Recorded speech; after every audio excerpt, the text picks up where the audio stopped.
Railway jobs కోసం prepare అవుతున్న ప్రతి ఒక్క అభ్యర్థి కూడా దయచేసి పూర్తి వీడియోని అయితే చూడండి. గత వీడియోలో హీట్ ఉష్ణానికి సంబంధించి లెసన్ నుండి అయితే సుమారు 25 ప్రశ్నలు అయితే అందించడం జరిగింది. హీట్ లెసన్ నుండి సుమారు 500 ప్రశ్నలు అయితే ఉన్నాయి. వాటిలో నుండి 25 ప్రశ్నలతో ఒక వీడియోని చేయడం జరిగింది. ఆ వీడియోకి 1000 వ్యూస్ వచ్చిన తర్వాతనే ఈ వీడియో అనేది చేయడం జరిగింది. దయచేసి ఇదివరకే అందించిన హీట్కి సంబంధించిన 25 క్వశ్చన్స్ కూడా ఒకసారి చూడండి. గత ఎగ్జామ్స్లో అడిగిన ప్రశ్నలతో పాటు ఒక ప్రశ్న అనేది ఎన్ని విధాలుగా అడుగుతున్నారు అనే దాన్ని కూడా చెప్పడం జరిగింది. అయితే ఈ వీడియోలో కార్బన్ దాని సమ్మేళనాలకు సంబంధించిన సుమారు 25 ప్రశ్నలు అయితే అందించడం జరుగుతుంది. దయచేసి పూర్తి వీడియోని అయితే చూడండి. అయితే కార్బన్ దాని సమ్మేళనాలకు సంబంధించిన లెసన్ యూట్యూబ్లో ఏదో ఒక వీడియోని అయితే ఈ చాప్టర్కి సంబంధించి చాప్టర్ని పూర్తిగా చూసి ఆ క్లాస్ విన్న తర్వాత అయినా ఈ వీడియోని చూడండి. లేదనుకుంటే ఈ వీడియోని చూసిన తర్వాత కార్బన్ దాని సమ్మేళనాలకు సంబంధించిన లెసన్ అయినా వినండి. అప్పుడు ఈ చాప్టర్ పైన పూర్తి అవగాహన వస్తుంది. దీనికి సంబంధించి ప్రశ్నలు అనేవి ఈ చాప్టర్కి సంబంధించి ప్రశ్నలు అనేవి మన రైల్వే ఎగ్జామ్స్లో ఏ విధంగా అడుగుతున్నాడు అనేది మీకు అర్థమవుతుంది. ఎక్కువ రోజులు గుర్తు కూడా ఉంటుంది. కార్బన్ ఒక లోహం, అలోహం, అర్ధలోహం, వాయువు. కార్బన్ అనేది ఒక అలోహం, నాన్ మెటల్.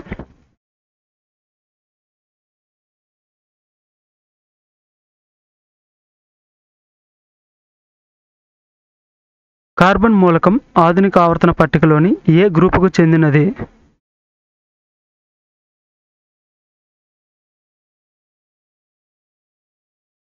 కార్బన్ ఆధునిక ఆవర్తన పట్టికలో 14వ గ్రూపుకు చెందినది.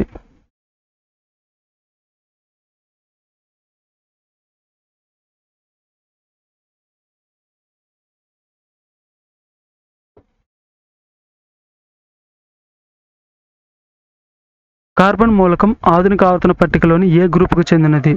మనకి 14వ గ్రూప్ అని నెంబర్స్లో ఇవ్వచ్చు, లేదంటే రోమన్ నెంబర్స్లో కూడా మనకి అడగచ్చు. ఎక్కువగా రోమన్ నెంబర్స్ని కూడా ఎక్కువగా చదవడానికి ప్రయత్నం చేయండి. మనకి పీరియాడిక్ టేబుల్లోని నార్మల్ నెంబర్స్తో పాటు రోమన్ నెంబర్స్ని కూడా గుర్తుపెట్టుకోండి. ఎందుకంటే ఎక్కువగా మనల్ని ఎగ్జామ్లో కొంచెం టఫ్గా ఇవ్వడం కోసమని రోమన్ నెంబర్స్ అయితే ఇవ్వడం జరుగుతుంది. కాబట్టి కార్బన్ మూలకం ఆధునిక ఆవర్తన పట్టికలోని 4A గ్రూప్కు చెందినది.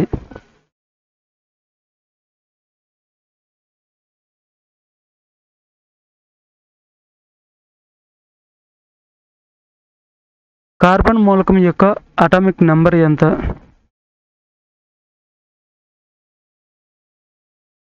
కార్బన్ మూలకం యొక్క అటామిక్ నెంబర్ 6.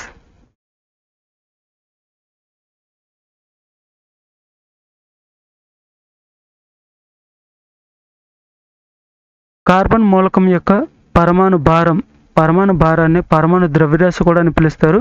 కార్బన్ మూలకం యొక్క అటామిక్ మాస్ లేదా అటామిక్ వెయిట్ ఎంత?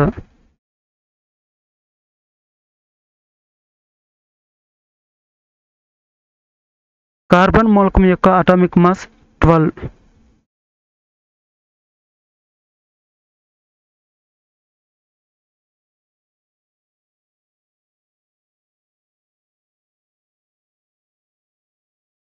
CH4ని మీథేన్ అని పిలుస్తారు. మీథేన్ అణువు క్రింది ఏ సంక్రీకరణం ద్వారా ఏర్పడుతుంది? ఇదివరకే చెప్పాను. ఈ వీడియోలోని కార్బన్ దాని సమ్మేళనాలకు సంబంధించిన లెసన్ చూసిన తర్వాత అయినా, లెసన్ విన్న తర్వాత అయినా, ఆ చాప్టర్ పూర్తిగా చదివిన తర్వాత అయినా ఈ వీడియోని చూడండి. లేదా ఈ వీడియోని చూసిన తర్వాత అయినా ఆ లెసన్ వినండి. అప్పుడే ఈ చాప్టర్ పైన మీకు సంపూర్ణమైన అవగాహన వచ్చి దీనిపైన ఏ విధంగా ప్రశ్న ఇచ్చినా కూడా మీరు ఎగ్జామ్లో చేయగలుగుతారు. ఇక్కడ మీథేన్ అణువు అనేది ఏ సంక్రీకరణం ద్వారా ఏర్పడుతుంది అంటే sp3 సంక్రీకరణం ద్వారా ఏర్పడుతుంది.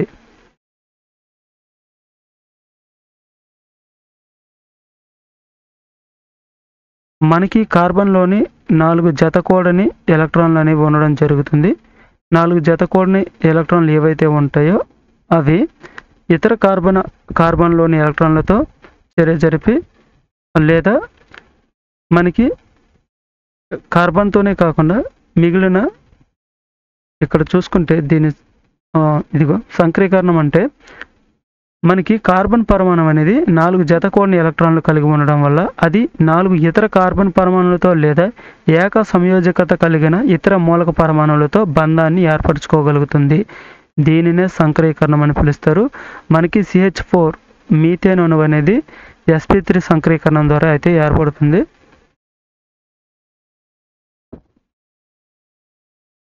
ఈ ప్రశ్న అనేది చాలా మోస్ట్ ఇంపార్టెంట్. ఖచ్చితంగా దీనికి సంబంధించి మనకి ఎగ్జామ్లో అయితే అడగడం జరుగుతుంది. అయితే గత మన రైల్వే ఎగ్జామ్స్లో మనకి వజ్రం యొక్క బాండ్ యాంగిల్ ఎంత అని అడగడం జరిగింది. కాబట్టి దయచేసి మీరు గూగుల్లో అయినా సెర్చ్ చేయండి, ఇంకెక్కడైనా గ్యాదర్ చేయండి.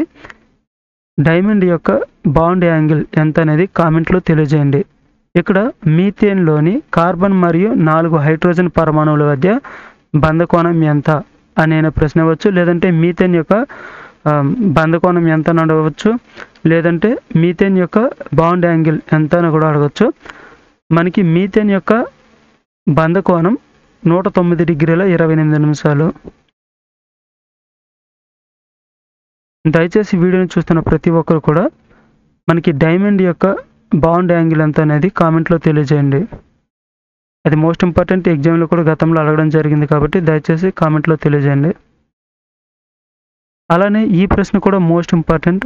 ఈ విధంగా కూడా మనకి ఎగ్జామ్లో ప్రశ్న అయితే అడగడం జరిగింది. అది డైమండ్కి సంబంధించి అడిగారు. డైమండ్ షేప్ అడిగారు. డైమండ్లోని కార్బన్ యొక్క షేప్ అడిగారు. కార్బన్ ఆకృతి అంటే కార్బన్ పరమాణువుల ఆకృతి ఏంటని అడిగారు. కాబట్టి వీలైతే డైమండ్ షేప్ ఏంటి, డైమండ్లో ఉన్న కార్బన్ పరమాణువుల యొక్క షేప్ ఏంటనేది కామెంట్లో తెలియజేయండి. ఇక్కడ మీథేన్ అణువు యొక్క ఆకృతి ఏంటంటే టెట్రాహైడ్రల్. దాన్నే చతుర్ముఖీయ ఆకృతి అని పిలుస్తారు, లేదంటే టెట్రాహైడ్రల్ అని పిలుస్తారు. మీరు ఇంగ్లీష్లోనే గుర్తుపెట్టుకుంటే టెట్రాహైడ్రల్ అని, ఎందుకంటే చతుర్ముఖీయ అని ఆ విధంగా రాకపోవచ్చు. టెట్రాహైడ్రల్ అనే తెలుగులో కూడా ఉండొచ్చు. కాబట్టి మీథేన్ అణువు యొక్క ఆకృతి టెట్రాహైడ్రల్.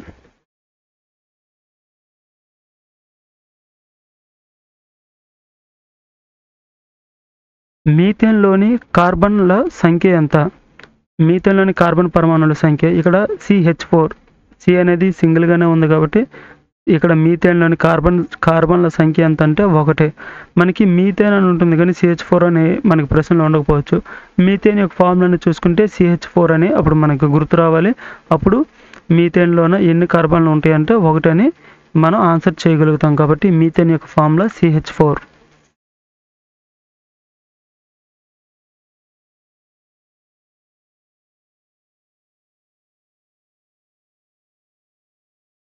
ఈథిన్ C2H4ని ఈథిన్ అని పిలుస్తారు. ఈథిన్ అణువు క్రింది ఏ సంకరీకరణం ద్వారా ఏర్పడుతుంది? మనకి మీథేన్ అయితే sp3 సంకరీకరణం ద్వారా ఏర్పడింది. ఈథిన్ అనేది sp2 సంకరీకరణం ద్వారా ఏర్పడుతుంది.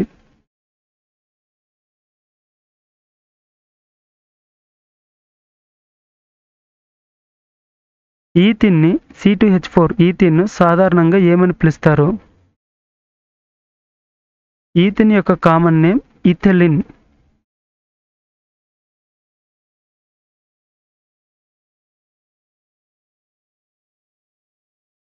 ఇథిలిన్ అనేది దేనిలో భాగంగా ఉపయోగిస్తారు? ఇథిలిన్ యొక్క యూజెస్ ఏంటనేది కామెంట్లో తెలియజేయండి. మనకి గతంలో ఇథిలిన్ యొక్క యూజెస్ ఏంటనేది కూడా ప్రశ్న అయితే రావడం జరిగింది. నెక్స్ట్ వచ్చే వీడియోలో ఇథిలిన్ యొక్క యూజెస్ ఏంటి, అలాగే డైమండ్కి సంబంధించిన ప్రశ్నలు గతంలో ఏమడిగారు అనేటువంటివి ఇవ్వడం జరుగుతుంది. అయితే ఈ లోపల మీరు ఇథిలిన్ అనేది దేనికి యూజ్ చేయడం జరుగుతుంది, దేనిలో ఉపయోగిస్తారు అనేది కామెంట్లో తెలియజేయండి.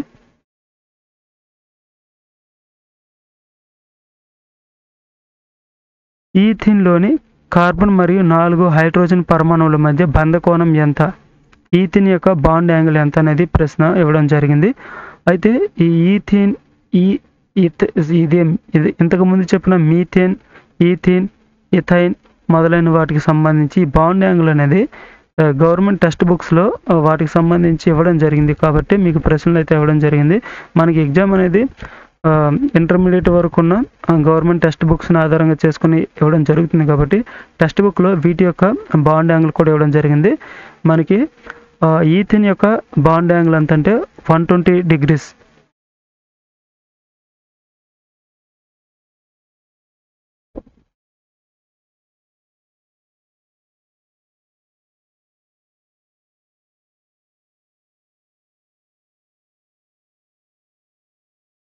మనకి ప్రశ్న అనేది ఈ కార్బన్‌కి సంబంధించి, కార్బన్ దాని సమ్మేళనాలకు సంబంధించి లెసన్ నుండి మనకి ప్రశ్న మరీ కష్టంగా ఇవ్వాలనుకుంటే ఈ విధంగా ఇవ్వచ్చు. మీథేన్ CH4 మీథేన్ అణువులోని కార్బన్ పరమాణువుల మధ్య ఏ బంధం ఏర్పడుతుంది?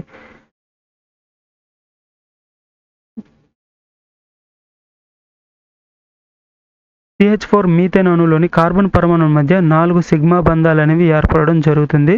మీరు మీథేన్ అణువు డయాగ్రామ్ అనేది ఉండడం జరుగుతుంది. ఈ క్లాస్ వినేటప్పుడు మీకు బాగా తెలుస్తుంది. కాబట్టి ఏదైనా ఒక యూట్యూబ్ ఛానల్‌లో దీనికి సంబంధించిన క్లాస్ వినండి. వినేటప్పుడు ఖచ్చితంగా దీనిపైన పూర్తి అవగాహన వస్తుంది. అప్పుడు ఈ 4 సిగ్మా బంధాలు అంటే ఏంటి? పై బంధం అంటే ఏంటనేది మీకు అవగాహన వస్తుంది. మీథేన్ అణువులోని కార్బన్ పరమాణువుల మధ్య ఏ బంధం ఏర్పడుతుందంటే 4 సిగ్మా బంధాలనేవి ఏర్పడుతుంది.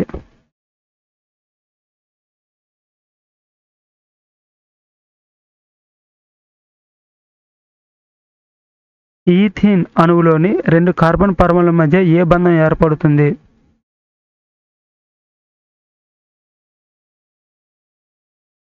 మీథేన్‌లో అయితే 4 సిగ్మా బంధాలు ఏర్పడతాయి. ఈథీన్‌లో అయితే 1 సిగ్మా మరియు 1 పై బంధం అనేది ఏర్పడుతుంది. మీథేన్ అనేది sp3 సంక్రీకరణ ద్వారా ఏర్పడితే, ఈథీన్ అనేది sp2 సంక్రీకరణ ద్వారా ఏర్పడుతుంది. sp3లో 4 సిగ్మా బంధాలు ఉంటాయి. sp2లో 1 సిగ్మా మరియు 1 పై బంధం అనేది ఉండడం జరుగుతుంది.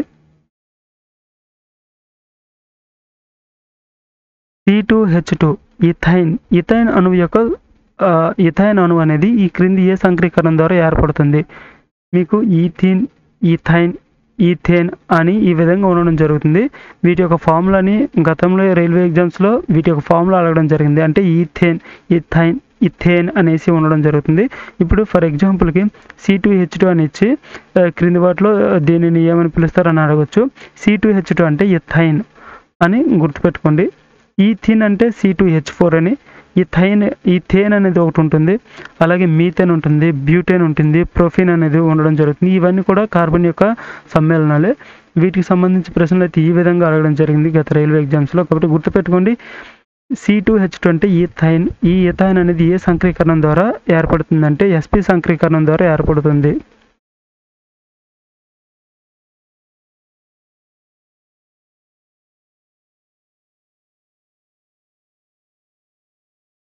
C2H2 ఈథైన్‌లోని కార్బన్ మరియు హైడ్రోజన్ పరమాణువుల మధ్య బంధకోణం ఎంత? మీథేన్ యొక్క బంధకోణం 109 డిగ్రీల 20 నిమిషాలు. ఈథీన్ యొక్క బంధకోణం 120 డిగ్రీలు. 180 డిగ్రీలు అనేది ఇథైన్ యొక్క బంధకోణం. ఇథైన్ యొక్క బాండ్ యాంగిల్ 180 డిగ్రీస్.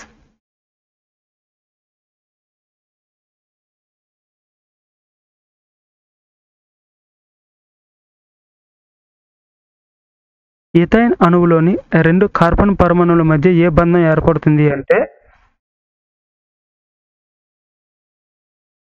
3 సిగ్మా బంధాలు, 2 పై బంధాలు అనేవి ఏర్పడడం జరుగుతుంది.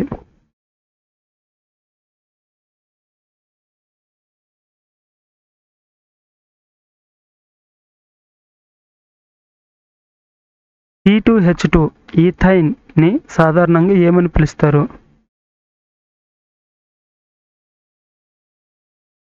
ఈథీన్ యొక్క కామన్ నేమ్ ఈథలిన్. అలాగే ఈథైన్ యొక్క కామన్ నేమ్ ఎసిటిలిన్. మీరు చాలాసార్లు వినే ఉంటారు ఈథలిన్, ఎసిటిలిన్ అని వినే ఉంటారు. కాబట్టి ఈ ఎసిటిలిన్ అనేది కూడా ఎక్కడ యూజ్ చేయడం జరుగుతుంది, దేనికి యూజ్ చేయడం జరుగుతుంది అనేది కామెంట్లో తెలియజేయండి. ఇక్కడ ఈథైన్ యొక్క కామన్ నేమ్ ఎసిటిలిన్. ఎగ్జామ్లో మనకి ఎసిటిలిన్ యొక్క ఫార్ములా కూడా రాయమని అడిగితే ఎసిటిలిన్ యొక్క ఫార్ములా C2H2.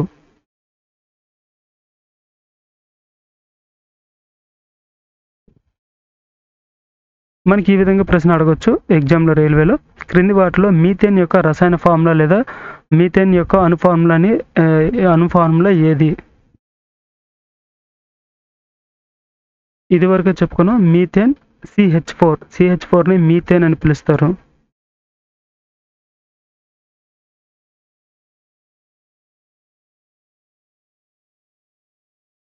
క్రింది వాటిలో ఈథీన్ యొక్క రసాయన ఫార్ములా లేదా అణు ఫార్ములా ఏది అంటే C2H4 అనేది ఈథీన్ అవుతుంది.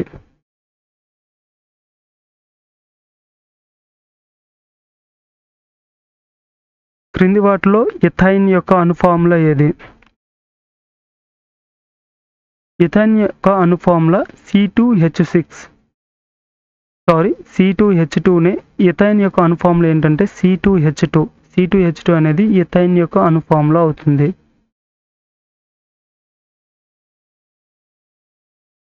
ఈథేన్ యొక్క అణుఫార్ములా ఇక్కడ చూసుకుంటే మనకి ఈథిన్, ఇథైన్, ఈథేన్ ఒకే విధంగా పలికేటప్పుడు ఒకే విధంగా ఒకేలా ఉన్నాయి, కానీ వాటి యొక్క అణుఫార్ములా అనేది డిఫరెంట్గా ఉండడం జరుగుతుంది. వాటి యొక్క యూజెస్ కూడా డిఫరెంట్గా ఉండడం జరుగుతుంది. వీటిపైనే మనకి గతంలో రైల్వే ఎగ్జామ్స్లో ఈ విధంగానే ప్రశ్నలు అయితే వచ్చాయి. ఇవి బాగా మనం బైహార్ట్ చేయకపోతే ఖచ్చితంగా మార్కుని కోల్పోవాల్సిన పరిస్థితి అయితే వస్తుంది. మనకి ఇది చదివి వెళ్ళినా కూడా ఎగ్జామ్కి ఇలా C2H4, C2H6 చూసేటప్పుడు కొంచెం కన్ఫ్యూజ్ అయ్యి మనం మార్కుని కోల్పోవాల్సి వస్తుంది. కాబట్టి దయచేసి ఒకసారి దీనికి సంబంధించిన లెసన్ అయితే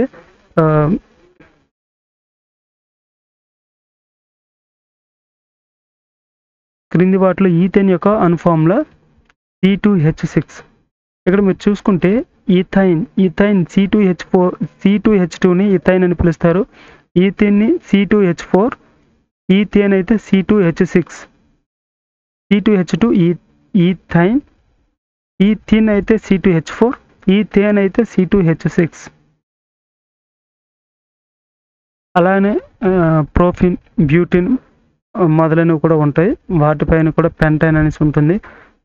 వాటి యొక్క అణుఫార్ములా పైన కూడా ఎగ్జామ్లో అడగడం జరుగుతుంది. అలాగే ప్రోఫిన్ దేంట్లో ఉంటుంది, దాని యొక్క యూజెస్, బ్యూటిన్ అనేది దేంట్లో ఉంటుంది, దాని యొక్క యూజెస్, ఈ విధంగా కార్బన్ దాని యొక్క సమ్మేళనాలకు సంబంధించి ప్రశ్నలు అయితే రావడం జరుగుతుంది. ఆ ప్రశ్నలు అనేవి నెక్స్ట్ వీడియోస్లో అందించడం జరుగుతుంది. ఇదివరకే మనకి హీట్కి సంబంధించి ఏవైతే 25 ప్రశ్నలు అందించానో ఆ వీడియోని చూడండి. నెక్స్ట్ వీడియోలో కార్బన్ సమ్మేళనాల తర్వాత వచ్చే నెక్స్ట్ వీడియోలో హీట్కి సంబంధించి మరో 25 ప్రశ్నలు, అంటే సుమారు 500 వరకు ఉన్న ప్రశ్నలు మొత్తాన్ని కూడా అందించడం జరుగుతుంది. కాబట్టి దయచేసి ఇంకా మన ఈ ఛానల్ని ఎవరైనా సబ్స్క్రైబ్ చేసుకోకపోతే సబ్స్క్రైబ్ చేసుకోండి. అలానే ఈ వీడియోని పూర్తిగా చూస్తుండండి, లైక్ చేయండి. ఎవరికైనా నోటిఫికేషన్స్ రావాలనుకుంటే నేను చేసే వీడియోస్ అనేవి మీకు అప్లోడ్ చేసిన వెంటనే నోటిఫికేషన్స్ రూపంలో రావాలి అనుకుంటే బెల్ ఐకాన్ని యాక్టివ్గా చేసుకోండి. మనకి ఎగ్జామ్లో ఈ విధంగా కూడా ప్రశ్న అయితే రావడం జరుగుతుంది. క్రింది వాటిలో కార్బన్ యొక్క స్ఫటిక రూపం కానిది ఏది?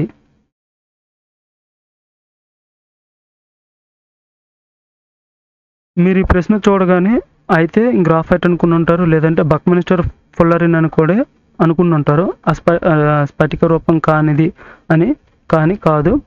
ఇక్కడ బొగ్గు యొక్క స్ఫటిక రూపాలు చూసుకుంటే వజ్రం, గ్రాఫైట్, బక్మిన్స్టర్ ఫుల్లరిన్ ఈ 3 కూడా కార్బన్ యొక్క స్ఫటిక రూపంలో అయితే లభించడం జరుగుతుంది. అస్ఫటిక రూపం బొగ్గు, అంటే ఇక్కడ మన సమాధానం బొగ్గు అవుతుంది. స్ఫటిక రూపం కానిదంటే అర్థం ఏంటి? అస్ఫటికం ఏది అంటే బొగ్గు అనేది కార్బన్ అనేది బొగ్గులో అస్ఫటికంగా ఉంటుంది.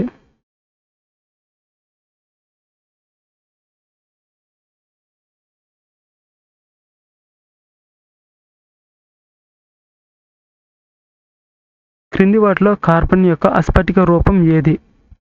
ఇదివరకే చెప్పుకున్నాం. బొగ్గు యొక్క స్ఫటిక రూపాలు చూసుకుంటే వజ్రం, గ్రాఫైట్, బక్మిన్స్టర్ ఫుల్లరిన్. అస్ఫటిక రూపం అయితే బొగ్గు, కోక్, చార్కోల్ మొదలైనవి.